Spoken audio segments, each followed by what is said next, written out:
선포 행위의 위헌성 쟁점, 피청구인 측 주장에 대한 답변을 중심으로 말씀드리겠습니다.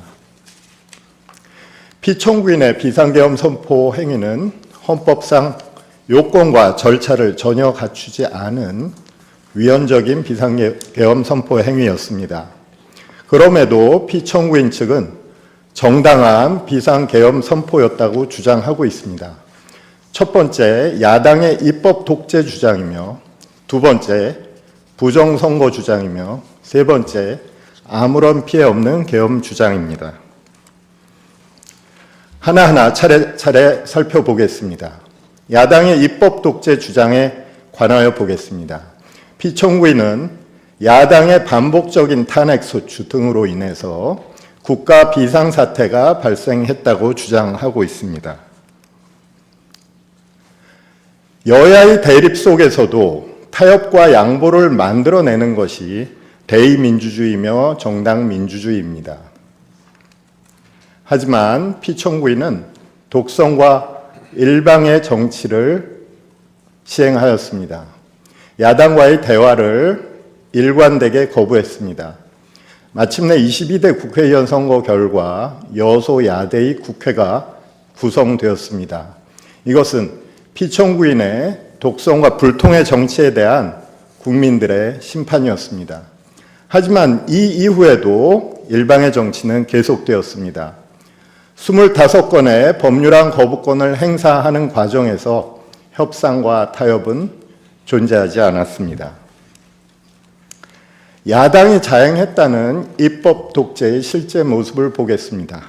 우선 예산 삭감입니다.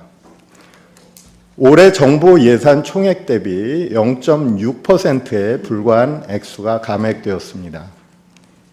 이로 인해서 문제가 생긴다면 추가 경정 예산의 방법도 있습니다. 어떤 경우에도 국정 마비라고 할 수는 없습니다. 두 번째, 입법 방해입니다. 입법은 대통령이 하는 것이 아니라 국회가 하는 것입니다. 여소야대 국회라면 야당의 협력을 얻는 것이 가장 기본적인 전제입니다. 하지만 대통령은 일방적으로 요구했습니다.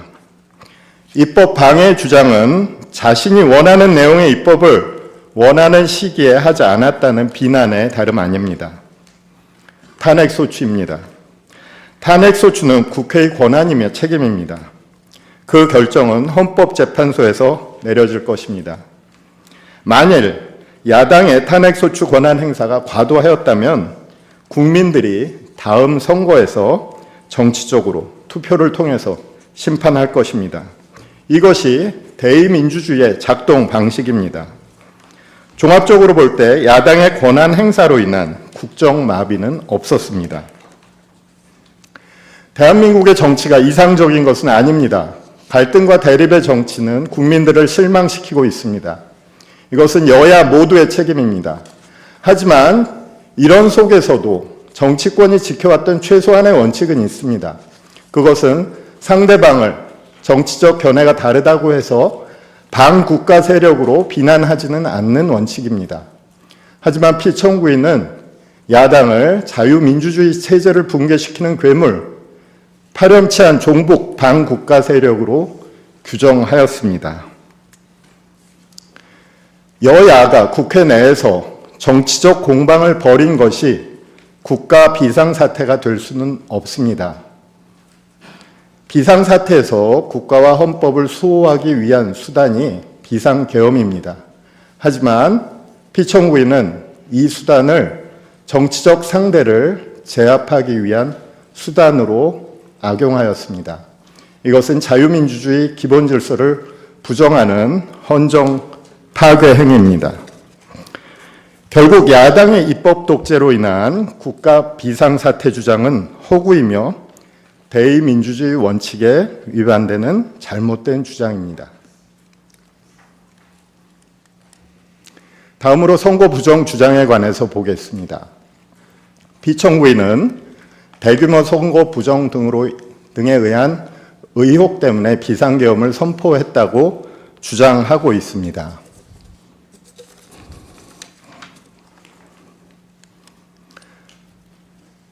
선거 부정의 제보를 받은 경우 정상적 대통령의 법적 대응에 관해서 보겠습니다. 정상적 대통령이라면 제보받은 증거를 수사기관에 제공할 것입니다. 그리고 수사기관의 수사와 법원의 판결에 따라 처리할 것입니다. 그 과정에서 헌법기관인 선관위의 선거관리와 법원의 판결을 존중할 것입니다. 피청구인은 수사기관의 수사를 요청한 적이 없습니다. 그리고 아직까지도 객관적이고 명확한 선거 부정의 증거를 제시하지 않고 있습니다. 또한 이미 대법원 판결에서 모두 배척된 선거 부정론에 기대어서 부정선거를 주장하고 있습니다.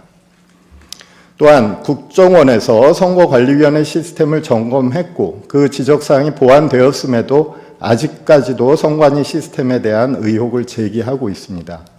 그리고 마침내 계엄을 선포했고 계엄군의 선관위 투입을 지시했습니다. 피청구인은 대통령입니다. 대통령이 선거 부정 의혹을 제기하는 것의 위험성에 관해서 보겠습니다. 피청구인은 스스로 선거에 의해서 당선된 사람입니다.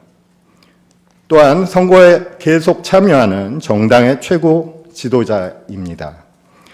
근거 없는 부정선거론을 제기하기에 적당한 지위에 있지 않습니다. 또한 피청구인은 최고 권력자인 대통령입니다. 그래서 헌법은 그에게 가장 중요한 과제인 헌법 수호의 책임을 맡겼습니다.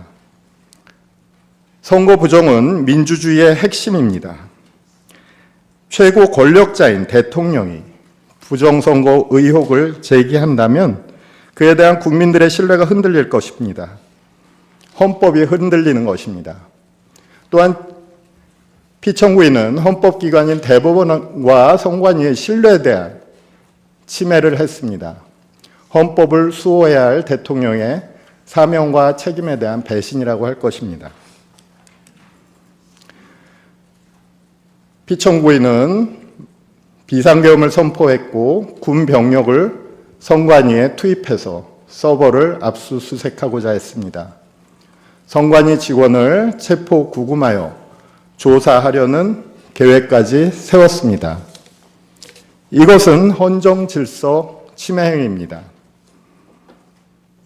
결국 선거 부정에 따른 국가 비상사태 주장은 허구적 주장일 뿐 아니라 그 자체로 위헌적인 주장입니다. 다음으로 경고성 계엄 주장에 관해서 보겠습니다. 비상계엄은 국회에 대한 경고를 위한 계엄이었다고 주장합니다. 아무런 피해가 없다고 주장합니다. 하지만 피청구인이 비상계엄 선포 직후 경찰과 군 병력을 국회에 침투시킨 것을 우리는 모두 알고 있습니다. 이것은 비상계엄 선포에 대한 유일한 헌법적 통제 수단인 국회의 계엄 해제 요구 결의를 저지하려고 한 것입니다. 피청구인의 비상계엄은 경고용이 아닌 헌정질서 전복의 실행 행위였습니다. 피청구인의 계획은 성공하지 못했습니다. 그것은 국회로 달려온 국민들 때문이었고 출동한 장교와 장병들이 위법한 명령에 적어도 소극적으로 저항했기 때문이며 그 덕분에 국회가 신속한 해제 요구 결의를 할 수 있었기 때문입니다. 피청구인은 아무런 피해가 없다고 주장하고 있습니다. 하지만 헌정 질서는 심각한 침해를 당했습니다. 무엇보다도 먼저 민주주의에 대한 보편적 신뢰가 파괴된 것입니다. 깊은 상처를 입은 대한민국의 헌정 질서는 혼란과 혼돈에 빠져 있는 상태입니다. 이제부터 국민은 항상 비상계엄 선포와 독재 정치의 도래를 두려워하게 되었습니다. 2시간짜리 계엄이라거나 아무런 피해 없는 계엄이라는 변명은 비겁한 변명입니다. 권력욕으로 왕을 시해한 맥베드가 이렇게 변명을 한다면 얼마나 비겁한 변명이겠습니까? 왕의 심장에 꽂았던 칼을 빼라고 해서 빼냈는데 뭐가 문제인가? 도대체 2분짜리 사례가 어디 있는가? 왕에게 경고하기 위한 반역이었을 뿐 진짜 반역은 아니었다라고 말입니다. 결론입니다. 비상계엄 선포 행위는 모든 헌법 원칙을 무너뜨린 헌정 파괴 행위였습니다. 피청구인은 아직도 헌정 질서 파괴를 반성하지 않고 오히려 정당화하는 주장을 하고 있습니다. 이것은 헌법 수호 관점에서 극도로 위험한 행위입니다.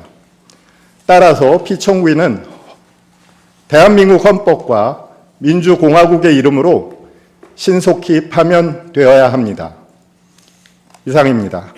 감사합니다.